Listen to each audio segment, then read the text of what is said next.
Hi, I'm Paavo. And I'm Jono. We're 2/3 of Above and Beyond, and you're listening to KennyB on New Hot 89.9.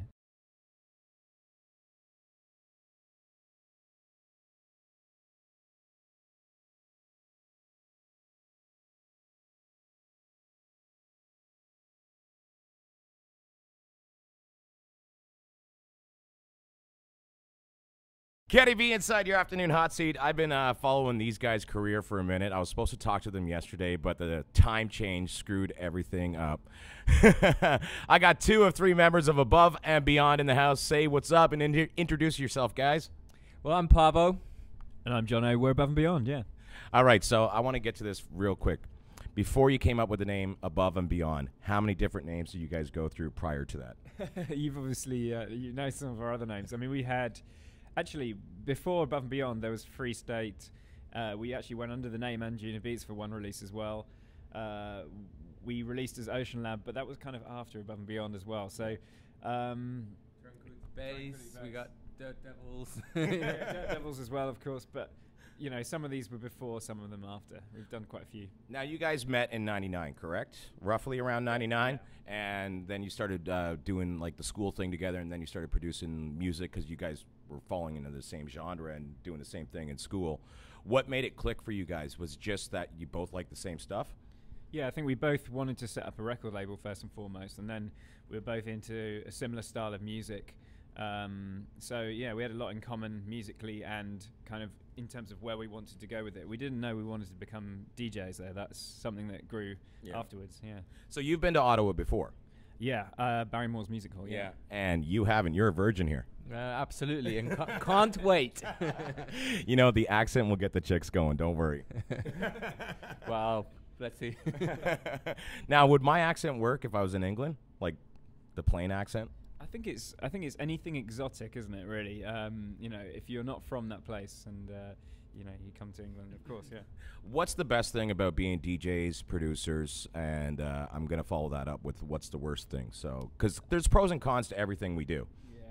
I think the best thing is the fact that you get to be involved in making people happy, and you know sometimes indirectly changing their lives. I'm not saying we're changing their lives because I don't believe it's that way. They change their own lives, but they kind of use our music as a medium to do that sometimes, which is lovely to hear the stories. You know, we've had people say they've been through chemotherapy and things like that, and been, you know, using our music as some kind of support or relationship breakups, whatever it is. And, you know, I'm not trying to, you know, like I say, I'm not trying to say that's us, but they use our music to do that. To each his own. Wonderful thing. To each his own, you know? What's the worst thing about being in the limelight and, like, being DJs and producers? Because I know there's some crazy fans out there and all that stuff, but there's got to be one little thing that just irritates the crap out of you.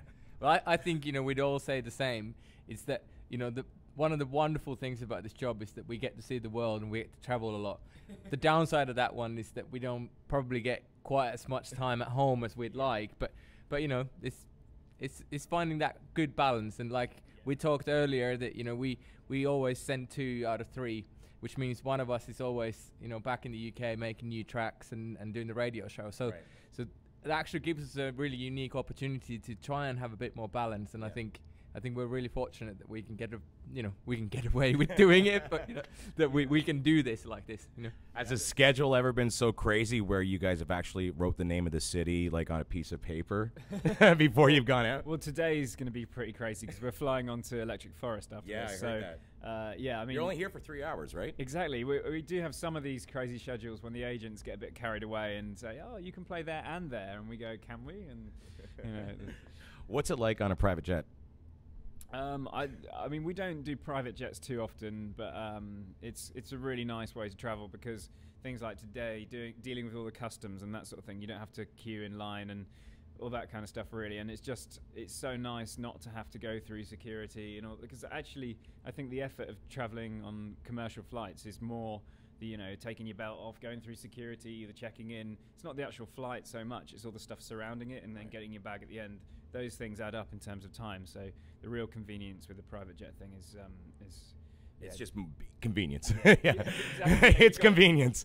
I know you guys have remixed a ton of artists, from Britney to Madonna to Delirium to Tom Kraft. The list goes on and on. Is there one artist you haven't remixed that you really want to? I'd like to remix Depeche Mode, actually. I think That was my first concert, actually. Really? Violator concert.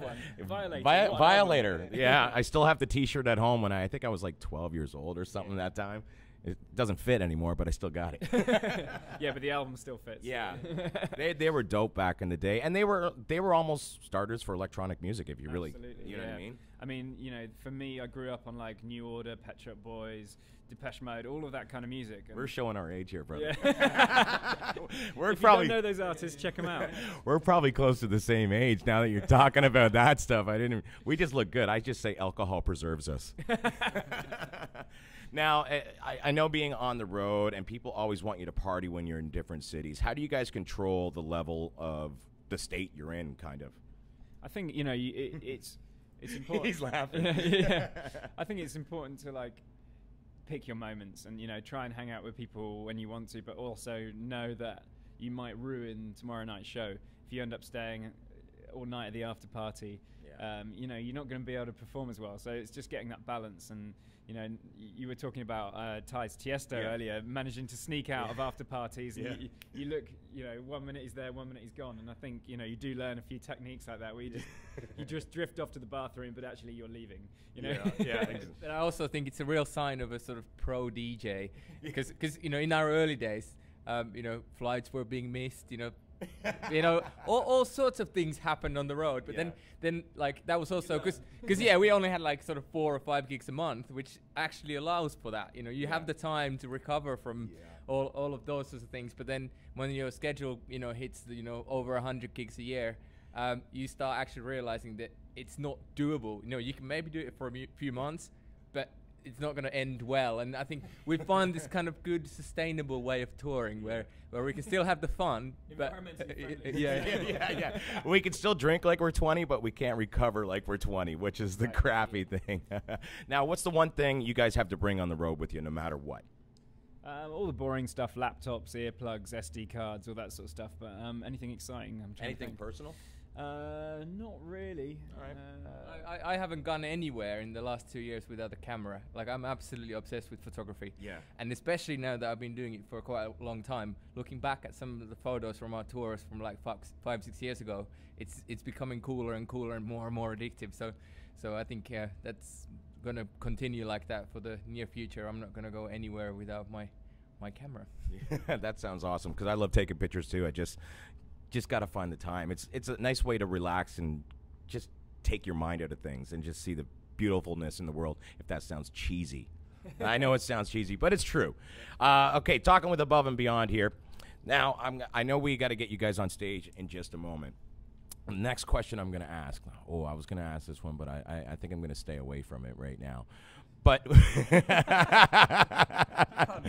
well, okay, crazy fan experiences. Like, let's talk about, because have you had, like, girls showing up naked in your room or breaking into your dressing rooms or anything like that? Because it's happened. We've had strange things in the post, like cakes and sort of a kind of nest with like feathers and things like that. Really, some really odd things in the post. We've had. I mean, I'm trying to think of what other crazy experiences we've had. I mean, lots of people waiting outside tour buses and things. But it's amazing how long they wait. No naked girls in rooms yet. Oh, not yet? Not just okay, we'll try and change that for the 3 hours you are here in Ottawa, all right? I'll just bring them up here to your dressing room. Now, you guys got your radio show. I can tell you guys are very personal guys. You're not shy when it comes to this stuff, which is also great. What do you like about doing your radio show? I think it's just an opportunity to share our taste in music with the world. And also, it works really well for us as DJs because we're putting together that radio show, we're also sort of preparing for our live gigs as well, because the best tracks, or the tracks that we feel will work well in our sets, obviously, come from the radio show as well. So it's a kind of built-in process of discovering new music that we need to do anyway for our live shows. And it's done during our radio show, so it really is a rounded thing in a sense. I also think that one of the cool things is that we get sent all kinds of music, not just the sort of stuff that we necessarily play. So in some weeks I find that doing the radio show means also that I hear something a bit out of the ordinary. So it's a really good way to keep us in touch with what's going on in the world of electronic music. And like you say, you can break music. You know, some records, the most exciting moments for me are when you get a record that maybe on the first week people like it, but they don't maybe love it. But after like 5 weeks, they really get into it. And you know, because you've persevered with that record. Because I think, you know, at the moment in radio and in dance music in general, it's very tempting to just move on to the next track all the time. But actually, records sometimes need time with people to grow with them. And you know, to sort of support a record for multiple weeks can do that. And you know, you see it in the reaction on Twitter. You know, by week 2 or 3, sometimes people are really warming to a record that you really liked when you first put it in, but no one commented on. And then over time they do. So that's kind of cool. Final question here: would you guys? It's A&B parter. Would you guys consider yourself DJs or producers more?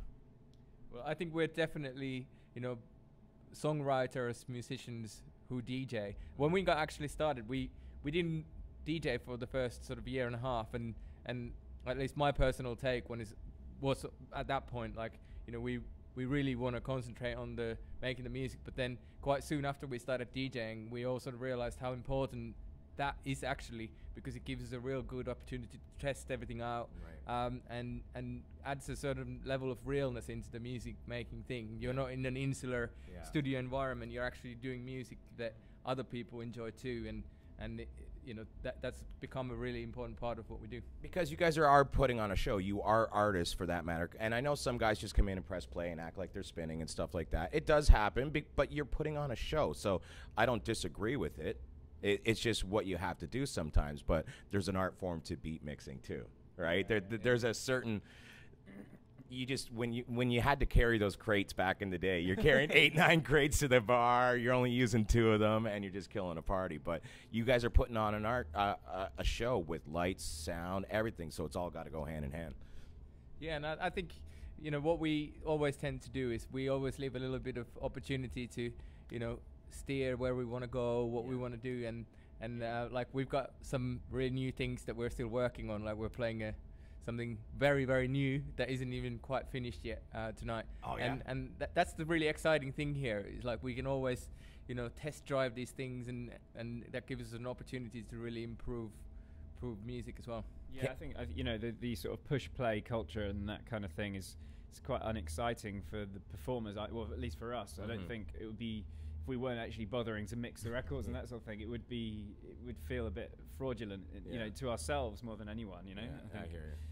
Above and beyond, guys, honest to God, it's been a pleasure, because I've been doing radio since 1999. I started when I was 15 years old, and I worked for a top 40. Well, it was more of a house station in Toronto, so I was playing the masters at work and all that stuff, and I've known about you guys and followed your careers for a long time. So for me, it's an honor to meet you guys and hang out with you guys. Great to meet you too. Thank you for a great interview. Thank you very much. Above and beyond in the house, KennyB chillin'.